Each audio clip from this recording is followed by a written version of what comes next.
So as we begin 2014, we're approaching a big moment in UVA's history.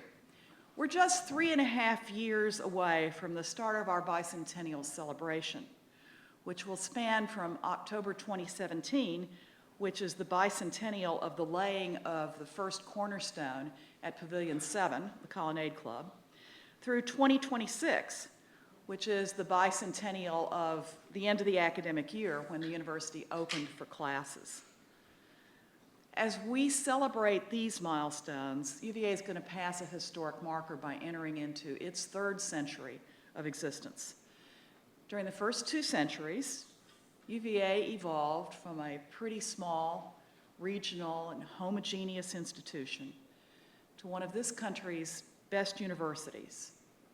And as it became increasingly diverse, increasingly research-oriented, it also became increasingly globally recognized for its reach and for its aspirations.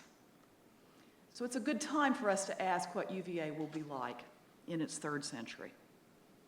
That's the question at the heart of the strategic plan. And over the past 14 months, many thousands of faculty, students, alumni, parents, donors, and others came together to talk about the university's future and develop strategies to achieve our vision. Many of you in this room I recognize as contributors to this effort, and I thank you for what you did.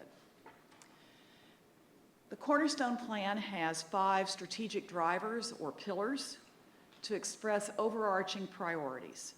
They are strengthening our distinctive residential learning culture, building programs in research, scholarship, innovation, and the creative arts, creating educational experiences that deliver new levels of student engagement, assembling and supporting a distinctive faculty, and wisely stewarding the university's resources, which includes our human resources of faculty and staff. At its November meeting, the Board of Visitors voted to endorse these strategic drivers. So now we are moving ahead to align the UVA plan with individual school plans, to refine the implementation plans for our strategies, and to develop metrics to measure success. Within the 5 pillars, we have 15 individual strategies, and they involve specific initiatives designed to advance our priorities. For example, under the priority of strengthening the residential learning experience, one of the strategies is to develop a new and improved form of student advising that we're calling total advising. As part of our strategic planning effort, we had a number of town halls and focus groups with students in which we asked students to tell us, what is it that we could do to make the UVA experience better? And the number 1 priority from the students in every single one of these meetings was to improve advising. And students said to us, in terms of advising, we don't just need to know what class to take next semester. We need to know a lot more than that. We need to know what jobs could you go into from our major. Are there alumni who have succeeded in majors like ours before? Or just things about how do we behave when we're on an interview? And one student said, what we need is total advising. So we took that term total advising to use as we began to talk about how we could change advising, including connecting our students to alumni mentors. We formed a career services council made up of faculty, staff, students, alumni, parents, and employers to envision the next generation of career services at UVA. This council has several work groups which are focused on such things as internship resources, the use of social media to enhance career counseling, corporate relations. Initially, the career service effort will be focused on 4 key initiatives. One is the development of career clusters as a model for career advising. The second is the relaunch of our online career advising resources, including a new website and mobile applications for our students. Third is the creation of an internship portal as a one-stop shopping spot for students to find internships. And finally, an integrated pan-university approach to employer relations and outreach. Total advising, then, would be one of the signal strategies of the Cornerstone Plan. And And one of the reasons that Everett Fortner is here is that Everett has been spearheading the movement during the fall semester to create the Career Council. Besides total advising, another example of a strategy is to create an evolving series of pan-university research institutes that allows interdisciplinary faculty teams to engage topics of interest to them, but also generates new curricula, degree programs, minors, and certificate programs for students. In a way, our contemplative science program was an early prototype for how this might work. As you know, what was unusual in this case was that we had a donor who wanted to give us money to start a program in yoga. But we pulled together a group of faculty, and what we discovered was that there was much more depth in the university, and it extended to many colleges and schools in terms of issues of not just of yoga, but of meditative practice, of medical interventions, of the more fundamentals of mind and body interaction. And so we pulled together a very excited group of faculty who came from now 8 different schools who are interested in pursuing this. That was kind of a model for the first institute we've developed as part of the strategic plan, which is the Data Science Institute.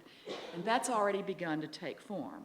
So Don Brown, who many of you know as systems engineering, from systems engineering, is here. He'll be the first director of the Data Science Institute. And they have a steering committee composed of 15 faculty members from 7 schools. So how did that idea bubble up? Well, it bubbled up partly because Rick Horowitz, working together with Tom Scalak, began to facilitate conversations among a lot of faculty. Rick met with lots of people individually in their offices, but he also convened 2 what we called big data summits on grounds. The more recent of those was held last May and had 170 faculty who came from every part of the university.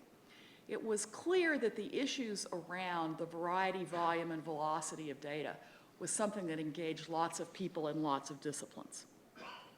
We think this initiative will help to meet industry needs, certainly, because we know lots of employers are looking for students who've got some background in data science. But we think it also offers us, in many disciplines, an opportunity to be at the cutting edge of issues involving data analytics, data storage, data security, and data ethics. This institute will be truly pan-university. And so far, we have faculty from computational areas, the sciences, law, engineering, mathematics, statistics, commerce, social science, the humanities, and other fields. So under Don's leadership, the Institute is already making significant progress.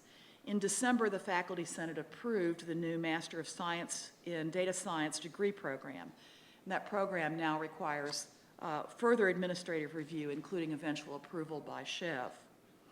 We'd like to enroll the first students this fall pending SCHEV approval, and we already know there's interest. We've already had, as of mid-January, about 70 applicants. Don and his colleagues have also defined the components for a minor in data science, which could be tailored to fit with various majors. The Institute has helped develop research proposals now under consideration with NIH and with the Navy, and discussions with other potential research partners are underway. It's very likely that there will be corporate partners interested in elements of the Institute, and Don's team is discussing potential collaborations with some of them. We believe that this institute is an example of a way that we can help attract top faculty. Largely because of our data science initiative, we were able to successfully recruit a rising star economist, Denis Nyakapelov, who will join the faculty this fall. Denis does groundbreaking work to adapt methods from computer science and engineering for economic studies, using theory models that guide the analysis and the interpretation. We competed with Cornell and other top universities to recruit Denis, and he chose UVA because of the Data Science Institute. Although this institute is part of the strategic plan, I want to emphasize that it was not imposed from the top, but it's a grassroots to grass tops collaboration.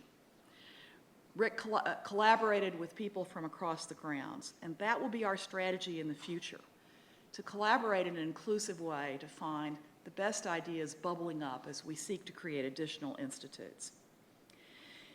The other strategies in the Cornerstone Plan focus on things such as faculty recruitment and development, research infrastructure and services, leadership programs for students, faculty, and staff, evidence-based approaches to improving teaching and learning, lifelong engagement with our alumni, and strategies related to affordability, access, and wise stewardship of the university's resources. Together, these strategies will give us our marching orders for the next few years till we get to the time for our bicentennial. In one sense, strategic planning is a business exercise, but in another important way, it is a dream and a vision of what the University of Virginia could be like in its third century. This past year's planning effort has involved our entire community thinking about how the university could look in the future. So we might think about it for a moment. What might the university look like in 2018 if some of the strategies in the Cornerstone Plan come to full fruition? So think about a student. A student in 2018 might begin her day by starting at a total advising center to pick up an application for an internship program with a company in China.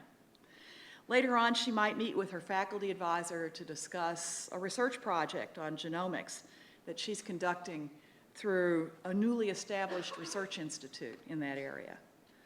That evening, she might add her latest achievements in the Meriwether Lewis Leadership Institute to her online portfolio, which she's using when she applies for internships and jobs. Later that night, she might talk on Skype with an alumnus, a mentor whom she met through UVA's Alumni Advisor Network. And just before the lights go out, she might consult with an RA on a personal matter using a personal advising phone app that we helped to develop. A faculty member in 2018 might begin the day by filling out an application for a grant from a new Center for Global Inquiry and Innovation to support a research project in Latin America. In the afternoon, there might be a faculty development workshop in the expanded open ground studio on the corner. After teaching an afternoon class, it might be time to log onto UVA's new research web portal to search for faculty colleagues whose research interests are aligned. Later on, a chance to stop by the new Center for Faculty Excellence to look over data sets on student learning outcomes from one of his classes or her classes, and in the process, discover a way to improve teaching. A staff member in 2018 might start the day in a management development program organized by the new Center for Leadership Excellence. Later, she might meet with a team of colleagues who are working to identify cost savings through a benchmarking of administrative function. That evening, she might go online to work on her personalized professional development plan created in the HR system. An alumnus in 2018 might be able to engage with UVA through our newly developed lifelong university program. He might take an accounting course with a faculty member online and eventually earn a certificate to help advance in his career. In the evening, he might talk with a third-year student to offer advice through the Alumni Advising Network, and maybe he'll end up offering her an internship next summer. Those are just some broad strokes with a hypothetical portrait of what life and learning might look like in 2018. Just as the Cornerstone Plan provides some strategies for the beginning of our third century, Mr. Jefferson's strategic plan for UVA's first century was the 1818 Rockfish Gap Report. The report of the commissioners of the University of Virginia outlined a bold proposal for all the branches of learning that would be taught in a new kind of university in a new nation. Mr. Jefferson had a good, detailed plan. But he and his colleagues experienced all manner of adversity and struggle in the years that followed. It was hard to get funding for the university. It was hard to construct the buildings. It was hard to recruit the faculty. And once classes started, it was hard to get the unruly students to behave. The point is that we're going to have setbacks and surprises too. So while the plan lays out clear strategic priorities, it's flexible enough to let us adjust if we have to adapt to, let's hope not, a further downturn in the economy, or to technological innovations, or to advances in knowledge, the creation of new disciplines, and other things both positive and negative. One hallmark of our effort is that we're committed to continuous planning. This plan is not intended to just go onto a shelf. Senior Vice Provost Milton Adams will be leading that continuous planning effort and the ongoing attention to the plan's implementation over the years.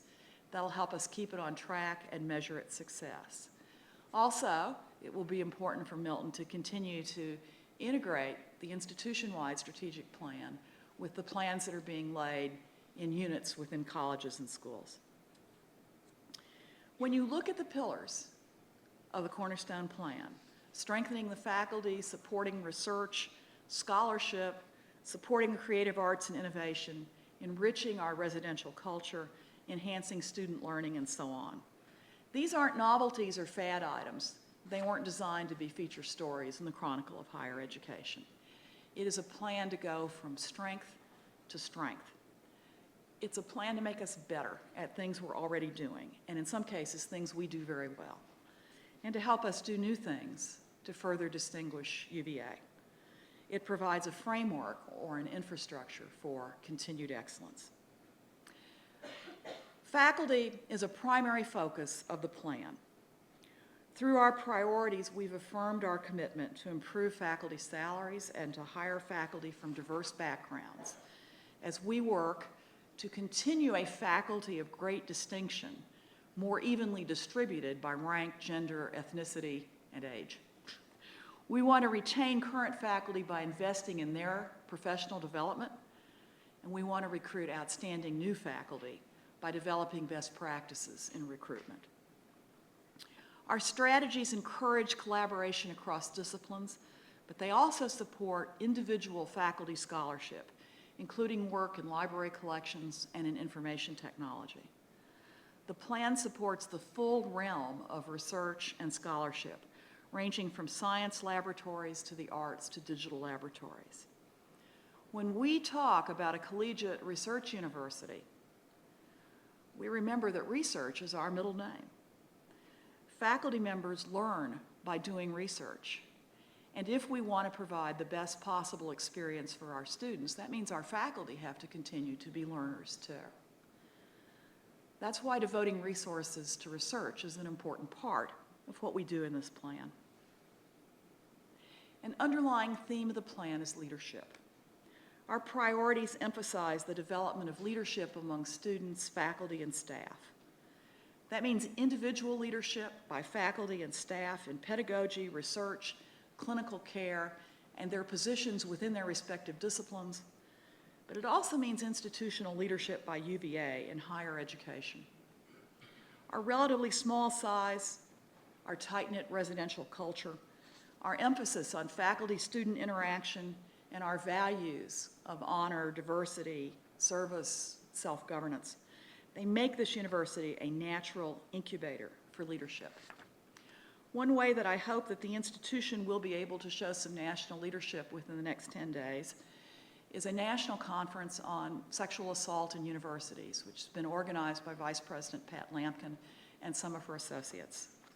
This is an example of a difficult and important issue which has aroused commentary and debate around the country, but has not yet led to a coherent set of best practices and outlines for progress. We hope bravely to address some of these issues and to think about them together. And Pat and her team have assembled attendees at this conference who at this time come from 29 states and represent people from every sort of position in the academy, including students, faculty, administrators, and other presidents. I also want to mention that the plan aligns with the university's mission. The Faculty Senate articulated a revised mission statement last May, which was intended to update the previous statement, which was 30 years old. Last month, SHEV approved that modified statement, and as required by the Code of Virginia, SHEV will notify the Governor and the General Assembly of our modifications, and the new mission statement will officially take effect 30 days after the General Assembly adjourns.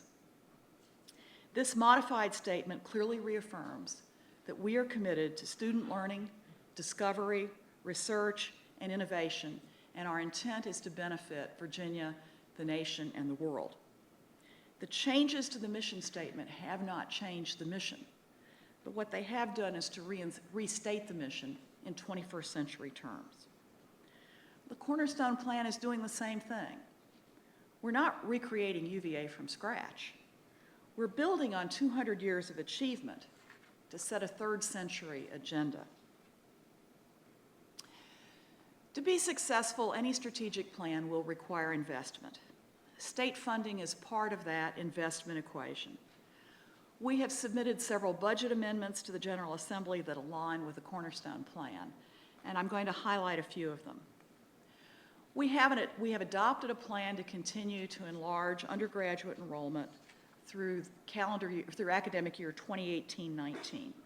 But that depends on the state providing its full share of funding for in-state residents. The governor's budget provides some funding for growth, an amount equivalent to the tuition assistance grant, or about $3,300 per student. But it lags our actual growth numbers. So we've asked the legislature to support our growth plan at the full level it's provided the past 3 years. We estimate that about 1/3 of the additional students that we enroll will be majoring in STEM fields. So we need to hire additional STEM faculty to support those enrollments. But we need support for faculty startup packages to hire those faculty. That was not included in the governor's budget. So we are asking the legislature to consider providing us with additional startup funding.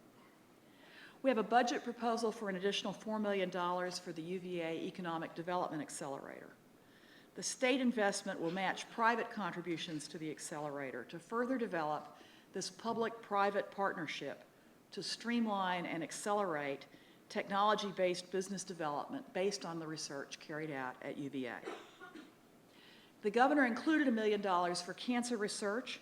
We delivered a proposal for an additional $3 million to enhance the capacity of our clinical trials, augment our cancer and outreach prevention activities, and particularly to support our outreach in Southwest Virginia in cancer prevention. As the level of state support has fluctuated over the years, philanthropic support continues to be an increasingly important source of strength for UVA. Within the last few days, we have announced several major investments that align with and support our strategic plan. Last week, we announced a $10 million gift from the private foundation of Jaffrey Woodruff, a graduate of the McIntire School of Commerce, to establish an endowment to support the New Data Science Institute. Jaffrey is a Charlottesville financial manager who built a highly successful firm using data science methods. His gift will be paid in increments over the next 6 years. I recently had a conversation with another alumnus who credits much of his career success to the application of data science, and he has asked me about the possibility of endowing a chair in this field. I believe that he and other donors will be excited about our initiative there. Earlier today, we announced a $4 million challenge match gift from John Griffin, a graduate of the McIntire School of Commerce and a member of our Board of Visitors. John's gift will establish 2 funds. The first, a $1 million challenge to create a set of Blue Ridge scholarships to attract outstanding students with demonstrated financial need for the class of 2018, the class we will be admitting in another 3 weeks. And the second is a $3 million challenge to grow an endowment for financial aid. The $4 million challenge will reach $8 million when it's fully matched. And this gift supports the promise we make in the Cornerstone Plan to ensure access to UVA for academically qualified students, regardless of their parents' financial circumstances. In addition to these investments, the Parents Council has given nearly $300,000 through the Parents Fund to support various initiatives related to total advising, including funds to support the expansion of the first-year advising seminars known as COLAs, and to support a new job developer position in career services. These gifts show us that fundraising and philanthropy can be strategic. We received the gift for data science because we have faculty working in collaboration on a shared interest in data science, and because we have a strategic plan that identifies this faculty priority as a university priority. The same goes for Access UVA and for total advising. These gifts show us that when we clearly and emphatically articulate who we are and what we aspire to be as a university, as we did in the Cornerstone Plan, that those investors who care about UVA will step forward to help us. There are big days lying ahead for UVA in 2017, in 2019, in 2025, and beyond. Our success in those days will be determined to a great extent by what we do now. So as we begin this new year, as we look to UVA's third century with a new plan providing strategic direction, let's work hard and let's work together. Let's look for new avenues of collaboration, both within our disciplines and across our disciplines and schools. And let's use this spirit of cooperation as a source of innovation. Let's look for ways to do our work more efficiently so UVA can continue to offer one of the best values in higher education. Let's reaffirm our obligation as Virginia's flagship university to the Commonwealth and its people. And at the same time, let's fulfill our aspirations to make this a truly global university. Let's continue to live by the values of honor, ethics, leadership, service, and diversity that have guided life and learning at UVA for so many years. And at the same time, let's be willing to set aside old ways of thinking and old ways of doing things when we discover new and better ways. Just as Mr. Jefferson set aside the old ideas of what a university should be and made a new university out of his wild imagination.